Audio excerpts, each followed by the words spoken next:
ಚಿತ್ರದುರ್ಗ ರೇಣುಕಾಸ್ವಾಮಿ ಕೊಲೆ ಪ್ರಕರಣದ A1 ಆರೋಪಿ ಪವಿತ್ರ ಗೌಡ ವಿರುದ್ಧ ರಾಜ್ಯಾತಿಥ್ಯ ಆರೋಪ ಕೇಳಿಬಂದಿದೆ. ಮಹಿಳೆಯೊಬ್ಬರು ಈ ಕುರಿತು ಆರೋಪ ಮಾಡಿದ್ದು ಈಗ ಸದ್ದು ಮಾಡುತ್ತಿದೆ. ಪ್ರಕರಣವೊಂದರಲ್ಲಿ ಸಂಧ್ಯಾ ನಾಗರಾಜ್ ಜೈಲಿಗೆ ಹೋಗಿದ್ದರು. ಈ ಸಂದರ್ಭದಲ್ಲಿ ಪವಿತ್ರ ಗೌಡ ಅವರಿಗೆ ಜೈಲಿನಲ್ಲಿ ರಾಜ್ಯಾತಿಥ್ಯ ನೀಡಲಾಗುತ್ತಿದೆ ಎಂದು ಅವರು ಖಾಸಗಿ ಮಾಧ್ಯಮವೊಂದಕ್ಕೆ ಹೇಳಿದ್ದಾರೆ.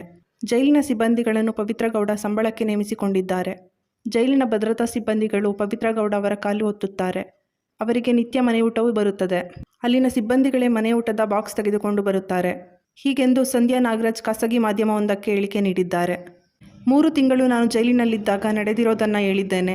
ಪವಿತ್ರ ಗೌಡಗೆ ರಾಜ್ಯಾತಿಥ್ಯ ಸಿಗ್ತಾ ಇತ್ತು. ನನಗೆ ಪೊಲೀಸ್ ಠಾಣೆಯಿಂದ ಇದುವರೆಗೂ ಕರೆ ಬಂದಿಲ್ಲ. ಪೊಲೀಸರು ಕರೆ ಮಾಡಿದರೆ ನಾನು ಎಲ್ಲ ಮಾಹಿತಿ ಕೊಡುತ್ತೇನೆ ಎಂದು ಹೇಳಿದ್ದಾರೆ. ಈ ಹೇಳಿಕೆ ವೈರಲ್ ಆದ ಬಳಿಕ ಸಂಧ್ಯಾ ನಾಗರಾಜ್ ಅವರ ವಿರುದ್ಧ ದೂರು ದಾಖಲಾಗಿದೆ. ಜಿಲ್ಲಾಧಿಕಾರಿಗಳಿಗೆ ಪರಪ್ಪನ ಅಗ್ರಹಾರ ಭದ್ರತಾ ಸಿಬ್ಬಂದಿ ರಶ್ಮಿ ದೂರು ನೀಡಿದ್ದಾರೆ. ಅವರ ದೂರನ್ನು ಆಧರಿಸಿ ಸಂಧ್ಯಾ ವಿರುದ್ಧ ದೂರು ದಾಖಲಿಸಲಾಗಿದೆ.